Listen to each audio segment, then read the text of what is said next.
What is that? What is that? What is it? They're eating her. Well, that wouldn't do at all. Oh, no, not the beast! And then they're going to eat me. This isn't plans 1 through 8 from outer space. Not the beast! This is plan 9. Oh, hi, Mark.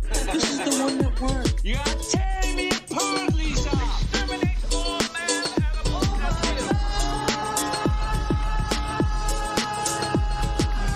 I'll have my revenge, and Deathstalker too.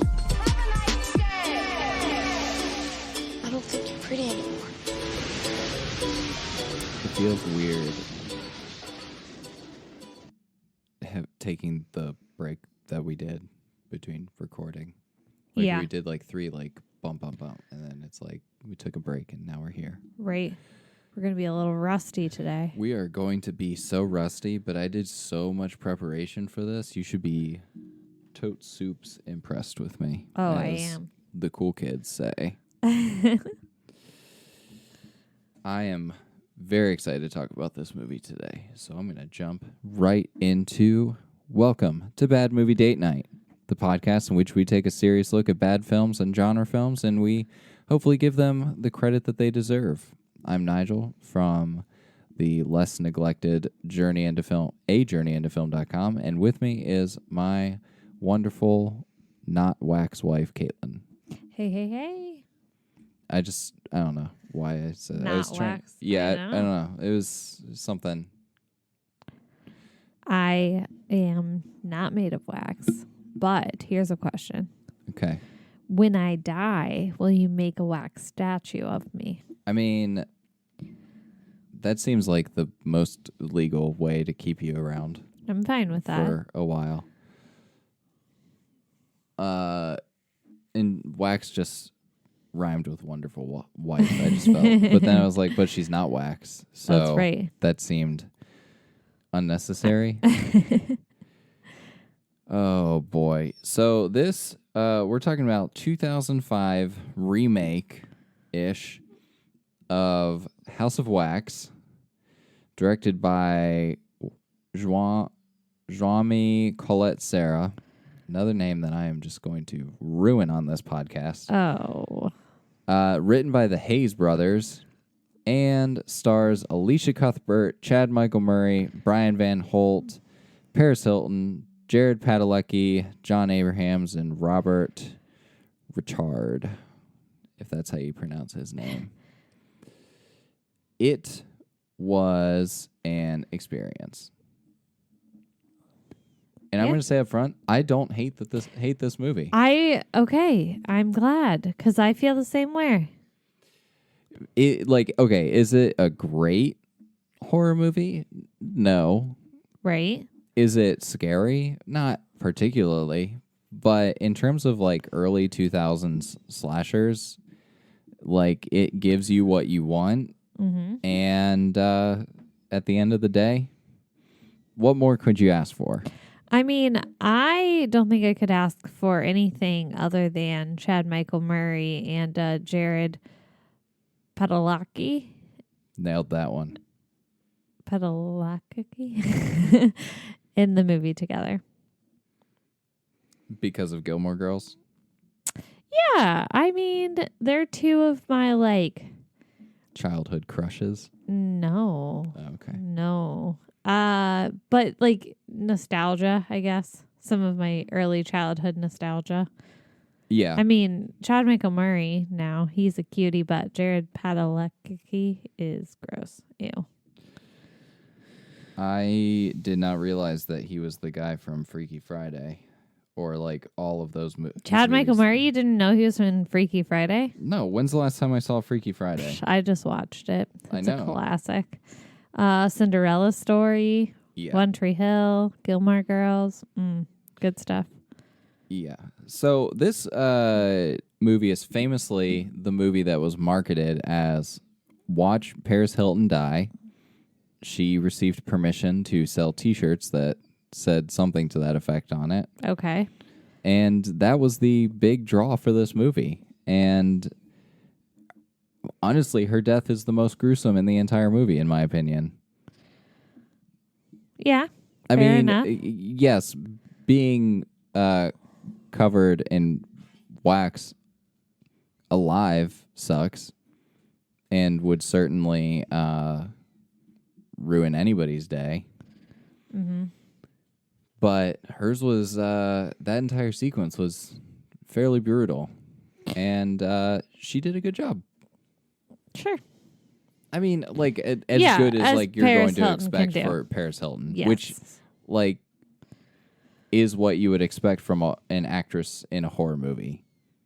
Yeah. Like, in her role. I don't think Paris Hilton was bad. No, I don't think that she was bad, but she was definitely in this movie to be Paris Hilton. Yes. So that's that. And this movie has one of my favorite. Okay, so this movie's almost 2 hours long, which is Too long for a horror too movie. long. And there's a trope in this movie that a lot of movies do when they're trying to pad the runtime, where it just shows people hanging out and just plays music. But there was no reason for that to be in this movie because it's a horror movie. You don't really need to be 2 hours long. Right. I'm not really one to complain about the runtime of movies. Like, it is what it is. Yeah. But this was definitely one that did that, the, like, music hanging out thing too much. I would agree. I think that it could have been a lot shorter, the film itself, and the most of the scenes of them hanging out were not needed. Correct. I mean, obviously, good use of, like, exploring the city, seeing all of that, but then, like, tossing the football around. Come on. We didn't need that. When you say exploring the city, do you mean, like, the little town Yeah. that they come across? Yeah. Yeah. The city. Sure. Yeah. The, like, 4 buildings Right. and a church and a wax museum that make up this town that's been wiped off the map. Yes. Literally. Which also is kind of weird, I think. Why would you take a town off the map? It still exists. So I can see if it was never on the map, but, like, why would you purposefully take a town off the map? I mean, I technically, guess with just, like, today's technology, I just don't think that's realistic. I mean, I might be making some major assumptions here because I'm not an expert in maps, in case you weren't aware. You're not a mapologist? But I would think that, okay, so the guy at the end of the movie, he said that the people didn't travel that road anymore because of the interstate or the expressway or the highway, whatever. Mm-hmm. So, okay, so now there's people not going to this town anymore. Right. Which means that it's essentially cut off from society, which you and I have been through some towns like that. Yeah, but they were still on the map. Right. But are they on the map because people continue to live there?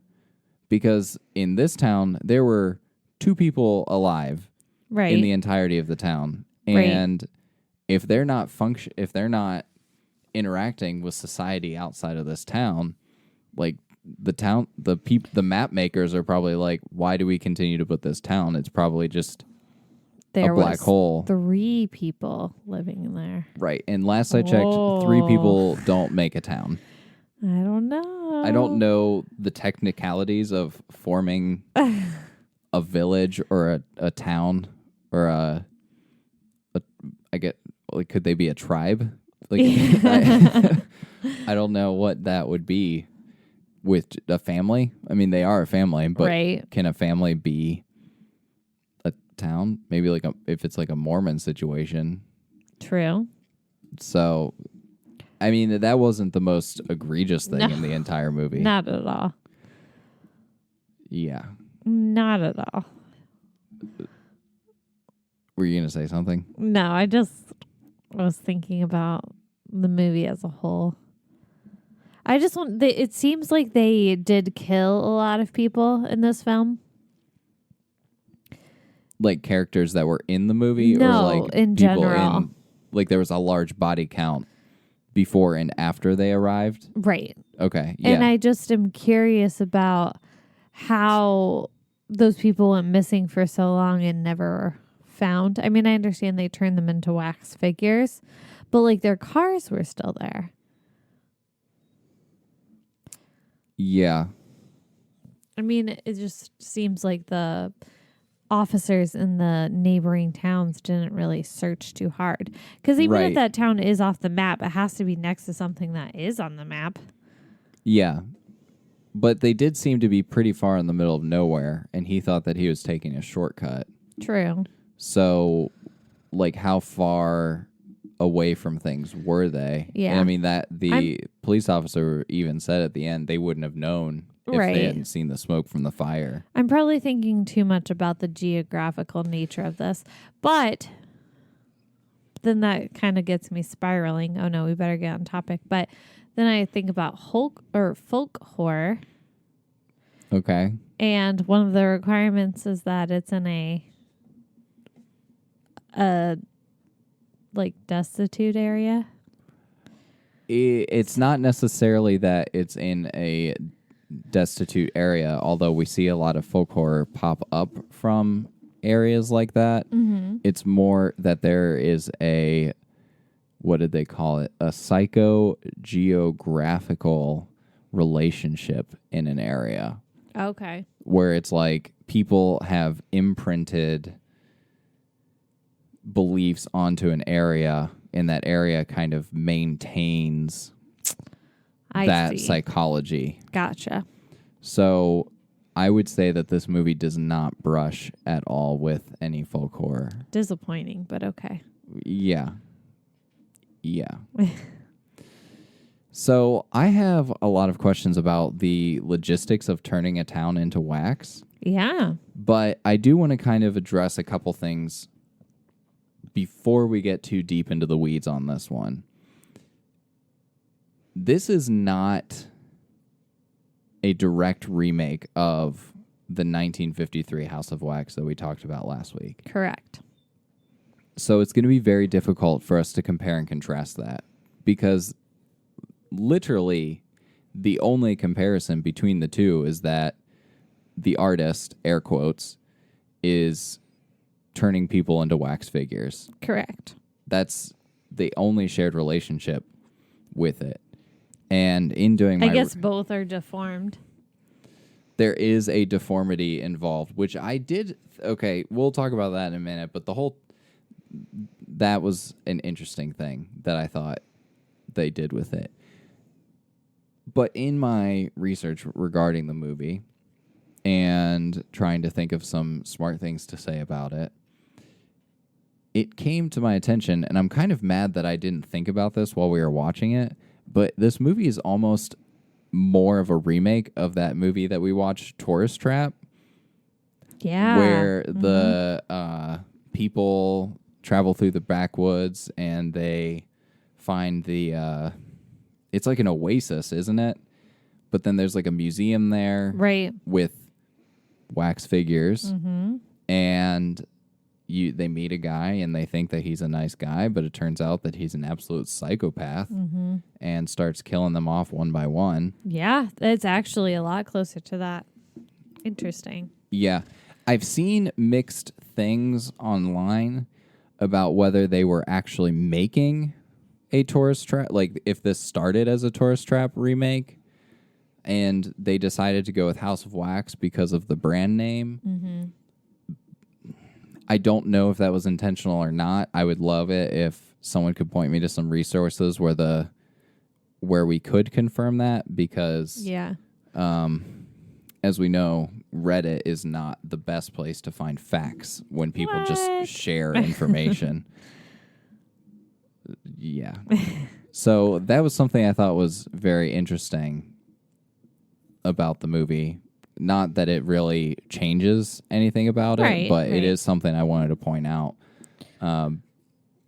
Because if we do have a compare and contrast section of this episode, it's going to be difficult. Right. However, you could definitely compare and contrast Tourist Trap with this movie. Oh, easily. Mm-hmm. And I would actually have a very difficult time saying which movie I liked better in that situation, because they're virtually beat for beat the same movie. Yeah. Yeah. I just don't remember how Tourist Trap ends. I think one of the mannequin things come to life. And like, Yeah, I know that he was controlling the mannequins, but then, like, do we find out that one of the guys was a mannequin the whole time? yes. And the guy was using him to lure people into the I'm pretty town? sure. That sounds right. Yeah. We should have rewatched that movie. I didn't think about it. I didn't either. You wanted to watch Horrible Bosses last night, Oh, so. gosh. Don't share that. That's a whole other podcast. I mean, maybe we'll talk about it. I mean, I didn't think it was a bad movie, but it was fun. So this, one other thing I did want to share is there is an alternate opening to the movie that they cut out, which I think would have been, it would have added a little extra something to the movie. And on the one hand, like, I can see why they didn't include it, but on the other hand, I could see why they should have. Basically, you meet this girl. I don't remember her name. I didn't write it down. But her car breaks down on the side of the road, and she's on the phone waiting for AAA. And who shows up in his scary pickup truck? Bo. And he kills her. Oh. And this woman is the first figure that we see Vincent working on later in the movie. Okay. When I was asking you about the nipples. Yeah. Oh, okay. So I wonder why they took that out. Yeah, I don't know why they took it out, because they do focus on a female wax figure throughout the rest of the movie. Mm-hmm. They show Vincent working on her, and then they show her later in the movie. Right. And it's kind of weird that they give special attention to her over all the other figures. Right. But I kind of like that they took it out, because it raises a question of whether or not, and this is something that I was thinking about during the whole movie, of whether or not Vincent really was a talented wax artist, Mm-hmm. and whether or not he actually wanted to be going along with Bo's plan. Okay. Because here's the thought that I had, like, towards the end of the movie. Well, one, I really wanted to know why they were doing that. Like, why Right. did they want to make a whole town of wax? Right. And I get that it was, like, the mom's thing, because she was the original wax artist. Mm-hmm. But that seems, one, cumbersome. Right. Two,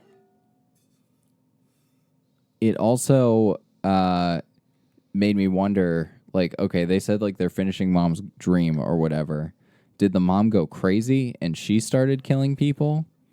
And she started the whole covering people with wax thing? Like, yeah, what's I kind of going had that on? same question. Like, what's going on there? Mm-hmm. Like, did they start killing people out of necessity Right. to it? Like, where did that start? Because it seems like you can make wax figures without killing people. right. So why did they need to kill people in order to make their wax figures? Right. And then the other thing that we see is when Carly, played by Elisha Cuthbert, is walking through the wax museum, she sees all the little figures made by Vincent, and they're pretty good figures. Right. Like, it seems that he has some sort of talent. Mm-hmm. So is this... we're going to talk about, like, the good twin versus the evil twin thing in a second. But it seems like he's capable of designing wax figures. So this isn't like Vincent Price, where he's disfigured to the point of Right. being incapable of working. Right. But is he doing it because Bo is like, well, this is the best way to do it. We're just going to kill people. Mm-hmm. Like, did their mom start it? Is this Bo's plan? We kind of get the idea that Vincent is operating under Bo's instructions and kind of being manipulated by him. But then Bo starts attacking them at the end, so it's kind of like... Right, and are they doing this because of the interstate? Because they built the interstate and now no one comes to visit their town, so they want people to, like, stay there and be a part of their town? Their Yeah. motives are kind of unclear. The motives are unclear, and it raises questions about... Well, I was going to say it raises questions about why, but that seems redundant. But is Vincent really a murderer at heart, I guess? Or is he doing it because Beau tells him to do it? Mm-hmm. And yeah, I just thought that was something interesting to think about throughout the whole movie. Because, again, whenever you start thinking about the logistics of making an entire town of wax, assuming that the people that they're turning into wax figures are the people who lived there, Mm-hmm.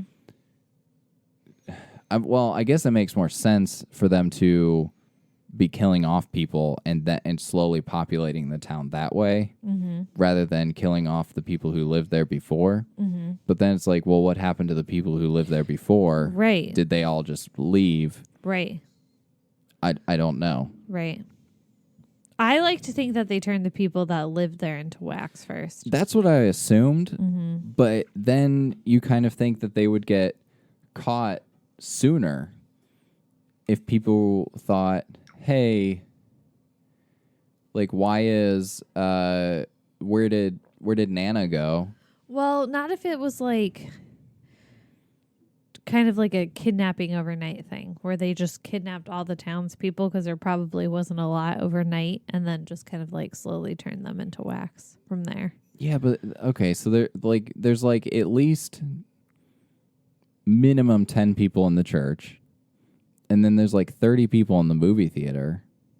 Well, I'm not saying every single person there was somebody from the town. I do think they've killed Yeah. like people who have passed through. Yeah, which, I mean, that's obvious from it. Right. So I'm just saying like maybe like a handful of people were from Yeah. the town. I guess that makes sense. I mean, their mom was there. Right. Was their mom the first one? Right. Maybe they kind of just like waxed their mom and then they're like, well, now we're going to wax the whole town. Yeah. Here's another question I have. Where do they get food from? Where do they like have a small farm that they're like eating from? Do they? I think their third brother goes into other towns for them. Yeah. Yeah. And like I get like the roadkill, but Mm-hmm. you can't just live off of deer and roadkill meat like that. Seems very unhealthy. Right. And where do you get your electricity? Because Well, he had the generator, and the generator seemed to be powering everything. Oh, okay. Yep. Which could be a natural gas generator. That seems like the kind of area that would have natural gas. Okay. So, I mean, I right. guess it's not a completely unrealistic situation. Right. I do think this movie could have benefited from explaining a little bit more of the motives behind the killings. It's like, okay, so we get the opening scene of the movie with the two kids in the high chairs, and like the one kid's the good kid and the one kid's the bad kid, and then it's supposed to be a big surprise, like, oh, the deformed one's the good one, but he's also killing people, so I guess what was the point of that? Right. But there's like a minimum 30-year gap that we need filled in with maybe 2 flashbacks. Right. Like the death of their mom, and then maybe like the death of the town. I don't know. Like Right. something. Like, I don't want my horror movies over-explained, Right. but typically that only applies to supernatural movies. Things that are unknown, because the more you start explaining ghosts and demons and all that stuff to me, the more I'm going to be less scared by it. Right. Right. Whereas, like, with serial killers, like, no, I need to know that motive. Right. I need all of it. Mm-hmm. And like we know that they were conjoined twins that were separated, Yeah. but I mean, which is fine, but like I didn't feel like it added anything other than that's why Vince is deformed. Right. I guess what I'm trying to say is you could have like made this movie a little bit shorter and like gotten rid of some of the plot points that didn't make a lot of sense or add to the story at all, and then expanded upon things that could have added to the story, explain motive, really draw the viewer in. Yeah. I agree. Like, I don't think that the twin thing was necessary, but I did find it interesting because it was an attempt, I think, by the filmmakers to put some level of depth into it, because you have Beau and Vincent, the bad guys, who go up against Carly and Nick, who are also twins. Mm-hmm. And Nick and Carly kind of have their own, like, good twin, evil twin thing going on. Yes, but also not really, because you find out Nick didn't actually steal the car. Right. But that contrasts with, so the beginning of the movie, you see Beau and Vincent, and you get the idea that there's a good twin and there's a bad twin. But by the end of the movie, they're both bad people. And when you're first introduced to Nick and Carly, it's like, oh, he's the bad twin because he decided that that's his role in life for reasons that weren't super clear. Right. But by the end of it, like, they're both clearly like the good twin. So it's kind of like you see this like flip flop in this, then they become this like dichotomy with each other where, you know, you got two good and two bad. And right. So I did think That's that fair. that was kind of interesting. Uh-huh. But I also felt like the twin brother, and I don't know if you're going to hate me for this or not, but it kind of made the boyfriend useless. Not useless, pointless.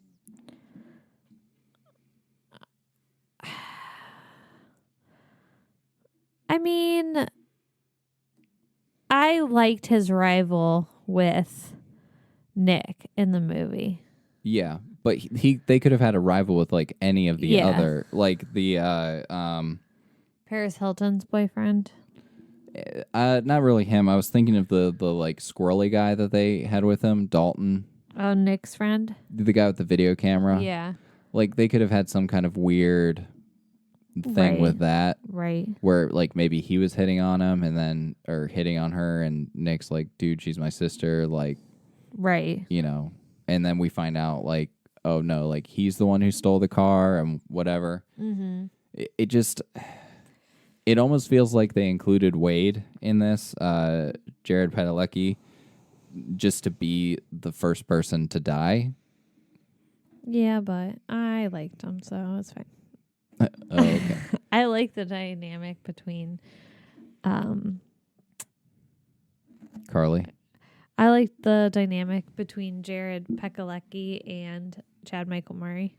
Between Wade and Nick. Yeah. No, no. I mean, just them as actors. Oh. You just liked having them in the movie? Yeah, they always have like this like beef against each other when they're in films together, and I like it. Okay. I told you it was a bit of like nostalgia for me, so I was on board. I'm sure whoever was casting this movie had that in mind. Right, so with fine. both of them, so yeah. It was also super weird to see Brian Van Holt in this after you and I just watched Cougar Town. Yeah. That was wild. Yeah, for those of you who haven't seen Cougar Town, Brian Van Holt plays Courtney Cox's ex-husband, Bobby, in it, and he is the nicest guy. The nicest, goofiest guy in the entire world. And I was pleasantly surprised because at first it was definitely jarring to see him in this role. After, you know, watching 5 or 6 seasons of Cougar Town and seeing him as this, like, goofy, lovable dope. Mm-hmm. And then seeing him as this, like, charming, evil son of a gun.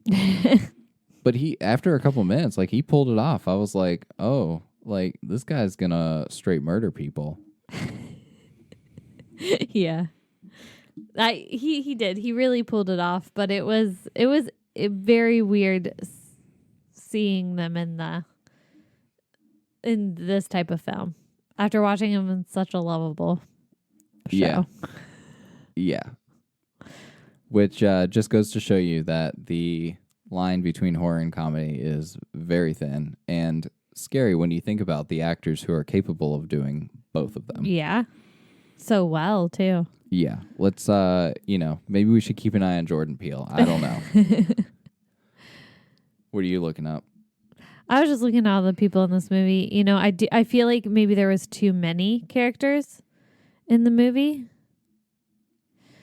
I know, like you were saying, you would get rid of like Jared Padalecki, but I mean, I even think like what was the point of Paris Hilton and her boyfriend, Blake? Right. The fact that they spent so much of the movie doing their own thing in like a side plot that had no bearing on the rest of the movie, just driving to a football game and turning around and getting murdered. Like, they definitely just put them in here to be tropes. Yeah. And, I kind of wish that they had done more with them. Like, let's have all of the people explore the town. Right. So, I don't know. Yeah, like you could have easily gotten rid of them. Yeah, so here's a fun fact for you also. Damon Harriman, who played the third brother, who's credited as the roadkill driver. Okay. But I guess in the screenplay or some versions of the screenplay, his name was Lester. Okay. He played Charles Manson in Mindhunter and Once Upon a Time in Hollywood. Oh, he's good for that. He's a terrifying person. He was quite scary in this, but he looks like kind of a charming guy in real life. Oh, no, I disagree entirely. You still think he looks creepy? Yes. Okay. I think he would murder me in my sleep. I mean, if he just keeps playing serial killers, maybe. So let's talk about the fact that they save the reveal that there's a third brother. It's basically the last point of the movie. Yeah, it doesn't make sense. I mean, I'm not saying it doesn't make sense. It just doesn't add anything. Well, yeah, it doesn't add anything. They're like, oh, by the way, that other guy that you met at the beginning of the movie, he's the third brother to Vincent and Beau. Okay. Yeah, and they don't expand on it. There's no idea what his role is in the whole operation. There's nothing. And honestly, he just kind of seems like a weird backwoods guy that's maybe nicer than he looks. Right. Like, he's weird, certainly. I mean, I guess he brings the victims there. Maybe. But also, like, okay. But that seems like they're relying on the victims to camp in the field and find the roadkill and then go with him. Right. So it was weird. How about, let's talk about the Roadkill Pit. Yeah. What do you want to talk about with it? Why was it a thing? I don't know much. Gross. I don't know much about living in backwoods areas. But it would not surprise me if such a pit were a thing. Like, they need to get rid of roadkill somehow, so why don't we just have a pit where we can throw it and it can decompose in peace and stinky harmony? I guess. That was gross, though. I didn't like it. I mean, yeah, super gross. And I don't know why, if you smell something terrible, you would go near it. Oh, my gosh. First rule of life. Don't follow a horrible smell in the woods. Oh, yeah, especially in the woods. Right. If it's in your house, sure, figure out where that smell's coming from. You in the woods and you smell that, you go the opposite direction. Yeah, exactly. Speaking of that scene in particular, I find it very strange that we keep watching these movies that show women peeing. And like, we point fingers at Tarantino for having foot shots in all of his movie, but like, let's talk about the number of movies that have people, like women using the bathroom in the middle of nowhere. Right. Like that, like we see there's a scene in the movie where Paris Hilton is talking to Elisha Cuthbert about how she's pregnant, which Also never comes back. I mean, it like barely comes back, Right. but it doesn't do anything to the plot. Right. It's like she decided one day that her character was going to be pregnant, Right. and they decided that because she's Paris Hilton to let her do what she wanted with her character. Yeah. So, I no. right. And when they have that conversation, they're just standing in front of the car. No one's around. Mm-hmm. The guys are unloading the truck. So why can't they just be standing by the car loading the suitcase while the guys load the luggage? Mm-hmm. I'm assuming it's because they have to smell the stink. Right. But why? Right. Why does she have to be peeing? Right. I don't know. It's just something I've noticed a lot. And I feel like now that I've brought it to your attention, you're going to see it I'll in see like it everywhere. everywhere. Oh boy. Just, I don't know, a weird thing. One more thing I want to talk about that I loved about this movie, that the whole museum was made of wax. That was pretty cool. Even you the know what? walls and everything. Yeah, they set that up very well, and they delivered on it. Yeah. They said, hey, this house is made of wax. And as soon as that happens, you're like, oh, I want to see that building melt. And it does. And it does spectacularly. Yeah. In some not great early 2000s CGI. Hey, they did the best they could with their CGI. They did, but it just looks funny when the characters start like, I don't want to say melting, but when the characters start like swirling around the same way that the building does. Right, right. So, Yeah. but the use of practical effects throughout the rest of the entire movie was excellent, and I appreciated that. And can always get behind a good practical effect movie. Mm-hmm. So, this movie came out in 2005, early 2000s, like we said. 2 years prior, we saw the Texas Chainsaw Massacre remake, which is probably one of the most successful remakes of an original horror icon to date. I'm not counting Halloween 2018 in there because it's not really a remake, but rather a continuation. It's, I think, depending on who you ask, I think it's actually like an ongoing debate whether people like the original or the 2003 better. I mean, maybe I'm wrong on that, but I feel like that's something I've seen people talk about. And the year before this came out, Saw came out. Okay. So you can really see a lot of the influences on the location of the movie. Right. And the amount of gore that's in here. Mm-hmm. Like, this is right on the cusp of the massive like torture porn and gore phase that her horror was going through. Oof. Yeah, you can definitely. I mean, with the cutting of the Achilles, the needles right up on the face. Yeah. The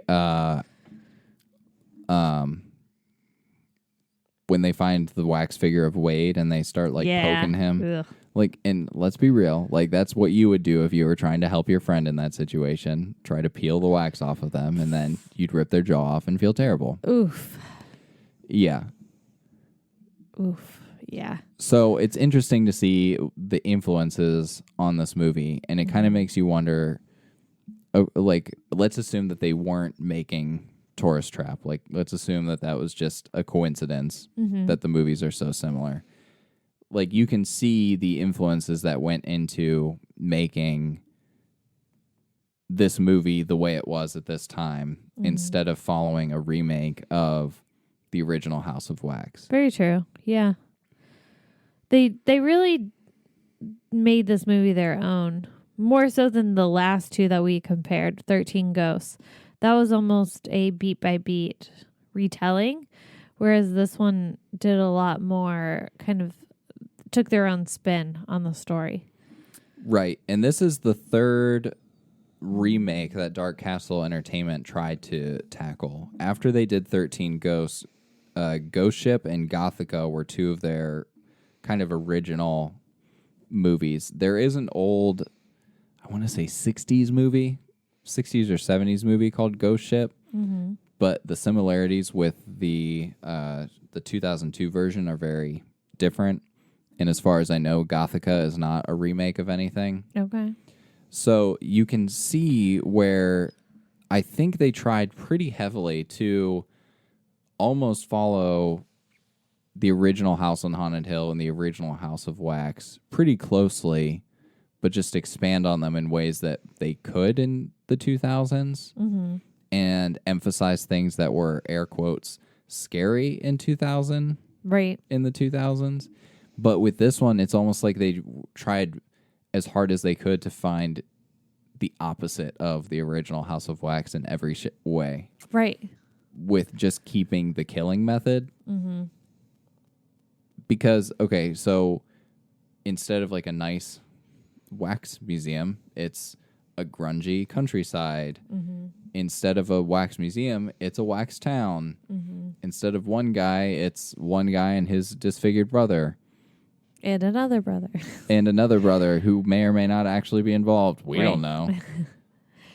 Yeah, and you definitely feel a lot of, I mean, I personally think I felt a lot of sympathy for Vincent Price in the original House of Wax, whereas in this film, you don't, I mean, yes, they had like a traumatic childhood, I guess, but you don't have the same level of sympathy of like they were once an artist and now can't be. You're just like, why are these people turning other people into wax figures? Right. It's almost like your generalized backwoods murderers, like your backwoods hillbillies who are murdering people, but this time they're talented, question mark. Right. I also like when movies have this where it talks about the like, or they play off the psychology that if you are in an uncomfortable or nerve-wracking situation, you will potentially be, people will be nice in a situation that they know is dangerous for a significant amount of time before they start to react in a, hey, this is not okay way. Do you know what I'm trying to say? Yeah, so like whenever they first meet Lester, the roadkill driver, they try to be polite to him despite being off-put by his appearance and the smell of the pit and the look of his truck. And they take him up on his niceties, but then the more weird he is, the more they think, I need to get out of here ASAP. Yeah. In our culture today, we have this thing about like we can't offend anyone. And so we'll continuously be in a situation where we are allowing ourselves to be put in danger because we don't want to offend the other person. There's so many psychological studies done on that, and I just find it fascinating because I would do the same, you know? You just like, oh, I don't want to be rude. And it's like, no, somebody's trying to murder you. Be rude. Yeah. Meanwhile, when they're confronted with the truck at the beginning of the movie, Nick's like, I know, they're rude to the truck. Yeah. They're like, oh, here's a beer bottle, which great aim, by the way, for that headlight. I don't know if he planned that or not, but good job. Yeah. That part was a little not really with the psychology, but I appreciated the rest. Yeah. It's kind of funny to look back on these. So here's a phrase that I did not know was an actual phrase until yesterday. A requel. Oh my God. I honestly hate the person who came up with the term requel. Now I had heard of like art house horror before, but I'd never heard of like, gosh, this sounds so pretentious, like elevated horror, like they mentioned in the movie. And I'm not going to spoil anything for those of you who know what movie we're talking about, but it's kind of weird because we live in this era now where like art house horrors become almost the norm and the expectation. Mm-hmm. Like we need horror that actually brings something to the table. Mm-hmm. But for such a long time, people just assumed that horror was like this trash genre that didn't provide anything interesting. Mm-hmm. And yet here we are and we're like, no, they tried to put some interesting things in this movie. Was it effective? No. And I think in the hands of a different director, like this movie could have been more impressive than it was and less paint by the numbers. Yeah. Because you see the breadcrumbs for like where they tried to include interesting things like the dual twins and the like ideas of like, well, I mean, this one's kind of in the original one of being like disfigured, but like, are you a terrible person because you're disfigured? But like, no, Right. you're not a monster. Stuff like that. And I think it's just, I guess what I'm trying to say is I think it's interesting that like now we're like, oh, horror can be this art house form now. But it's like, no. Like, I think horror back in the day, people were ahead of the curve and they understood things before people caught on to them in other movies. Mm-hmm. That's very interesting. I can't say that this movie led to any trends, Right. but I do think that this was made at a time where it didn't ruin like the torture porn genre or the grungy backwoods slasher. Mm-hmm. Like it came right at the right time, but it also kind of went into obscurity right at the right time too. Mm-hmm. And honestly, I'm pleasantly surprised by it.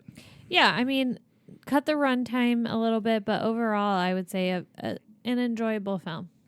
Right. Do I dare ask you if you have any dating advice? Should we hop over to your corner for this one? Oh, I got some dating advice for you.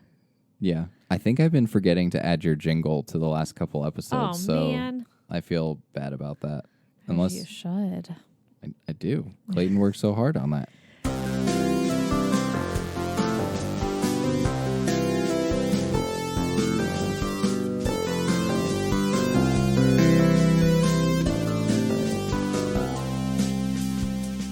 All right, you ready for this? Yeah. What do you think my dating advice is? I honestly have no idea, so I'm ready for you to slap me across the face with some dating advice that I'm going to apply to our day-to-day lives. Yeah. I don't know, maybe. All right. I actually thought Jared Padalecki in this movie was a really good boyfriend. Okay. You disagree? I don't think that there was like anything there. Like obviously they were fighting about something, but at the end of the day, like it didn't matter. Like it was just like they needed to give them a conflict no, I'm not for talking something. about like, the fact is he was in the movie, and being in the movie, I thought he was a good boyfriend. Just by being there? No, I thought he was very protective of her in a good way. Until he left her inside the wax museum by herself to go find Vincent. Well, they were kind of exploring, so that was dumb on his part. But he like tried to protect her. But I think if you are dating somebody and they want to camp out in the middle of nowhere, so this is really my beef with like Paris Hilton and her boyfriend, and they want to like camp out in the middle of nowhere, you should say no. You should break up with that guy. He will probably murder you. If somebody else doesn't come murder you, this guy's going to murder you. What if like you're in a group of friends like this? Is he going to murder you in the group of friends? Yeah, he might kill all of your friends too. Oh, okay. Because like, why? Why would you camp out in the middle of nowhere? I don't know. I told you this. But I feel like I'm probably just bad because I'm just like, I'm not a camper person. So if anyone's like, Kaitlyn, do you want to go camping? I would be like, pass. Right. Like the whole setup for this movie Mm-hmm. just seems like one of those exhausting trips that I would get invited on frequently in college. And I'd be like, no, I just spent all week with you people. Right. You go cram into a tiny car and go drive up to Times Square and come back in 24 hours. Yeah. No pass. Yeah. But I also think that like what was his name in the movie? The boyfriend? Paris Hilton's boyfriend. Blake. He was kind of a trashy boyfriend compared to Wade because he was all obsessed with his car. He didn't know For what was sure. going on with Paris Hilton. And so that's another thing. If you have a boyfriend who's like obsessed with their car and like they just sit in their car for fun and like hang out in it and talk about how awesome their car is, you should probably break up with that guy. Let's amend that real quick. If you're dating someone who sits in their car toying with the GPS while the rest of the friends are eating and having fun and enjoying the trip, Right. maybe Rethink that relationship. yeah, maybe they're thinking about other things. Right. Right. So there's my dating advice for Well, you. Thank you. But my fun question I already asked at the beginning, would you turn me into a wax figure after I died? Like with your real bones and body and everything? Yeah. I mean, that sounds like one of those like really expensive options that they would offer. Yeah. Like you go to the funeral home and they're like, "Oh, do you want your loved one's ashes like thrown into the ocean? Mm-hmm. Do you want your ashes launched into space?" Mm-hmm. That's only $25,000. Right. Like, I don't care if you're the first man to walk on the moon. I'm not paying $25,000 for your ashes to go to space. No. Like you go in there and they say, turn your loved one into a wax figure as they were in their dying moments. Yeah. No. Yeah, like it depends on. I mean, first of all, I think my answer in general would just be no. Good answer. But especially if you died from some horrifying disease that disfigured you in some way. Right. Like I'm not talking like a Vincent disfigurement, but if like you like what if I was burned alive? So I'm all like right, like if you were burned alive. Now, I mean, the miracles of wax, they could make, you're 80, they could make you look 20 again. I don't know. Like it just seems like a hassle. I think wax figures are so creepy, so I would never do that. Yeah. I would don't like 'em. But then the other thing is like I would have to think about what pose do I want you in for the rest of your life. Right. Do you want me to just be like a statue, just like standing? Yeah, just like with your hands on your lap, with your like the Victorian like leg cross, like debutante thing. You'll just put me in a chair in the corner. Yeah, like should I do like a Vogue thing where you're doing the like, picture thing with your face? Yeah, just don't turn me into a wax figure. Yeah, but I bet there's someone listening to this who's like, that's what I want to be. Like what if we had like some random funeral home director who's like, that's a great idea. Right. Hey, we want credit on that. Yeah, I want a licensing fee every time you turn someone into a wax figure. For that 1 in like 20 people who want their ashes shot into space, or I feel like Nick Cage would want to be turned into a wax figure. Right? Yeah. Oh my gosh. I'm imagining a remake of the original House of Wax with Nicolas Cage, and it might be one of the best movies ever made. All right, that needs to happen. That would Get be on that. bonkers. Yes. Yep. Like he's doing this like weird horror thing where he's like the strong silent type. I feel like that could work. Yeah. Be real creepy. Yeah. All right, we're making that. Nick Cage, you hear us? Yeah. Get on this project. We're about due for another House of Wax Yeah? remake. It's only been, 15. How does math That's work? crazy. 17 years. Wow. Yeah. All right, Nick Cage, get on this. Man. That weirdly makes me feel old because I saw this when it came out. Did you really? Yeah. Nice. I think I watched it with my mom just to give you an idea. Do you have anything else that you want to wrap up with? No, I definitely think it's worth a watch. It's not going on my top 10, but definitely worth a watch. No, it's not going on my top 10. This movie, it did make back its budget just barely, but it was not considered profitable, so that's fun. And after this, the Dark Castle Entertainment movies start to get a little weird.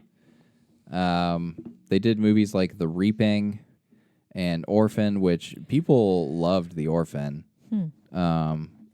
Whiteout. So I don't know if it's next week or the week after that. We're going to be talking about Return to House on Haunted Hill.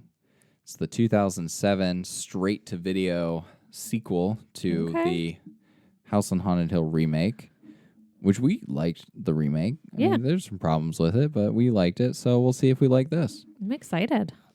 I am excited, too. Do you think that this movie deserves more credit than it gets? I don't know what kind of credit it gets. It's generally frowned upon. Oh. But I think it's slowly gaining a little bit of, I hesitate to use this phrase because I know it's not correct, but it's gaining a little bit of a cult following where people appreciate it more than when it came out. Okay. Then I definitely think it should be more appreciated than it is. Right. I don't think it's a bad movie by any means. No. But you are getting what you're paying for with a movie that features Paris Hilton being killed. Right. As a highlight. So, deserves more credit than it gets. You should watch it if you haven't seen it yet. It is a pretty interesting movie. Especially worth it for the melting house of wax at the end. Thank you for listening. As always, we're going to encourage you, our audience, to hit that subscribe button in Apple Podcasts or Spotify or wherever you listen to podcasts so you never miss an episode. We're on Instagram and Twitter at Journey Into Film. And if you want to support the show, head over to patreon.com/ajourneyintofilm or head over to TeePublic and check out some sweet merch. Links are available in the show notes. And as always, never let anyone tell you that a film you enjoy is bad because they're probably wrong. Until next time.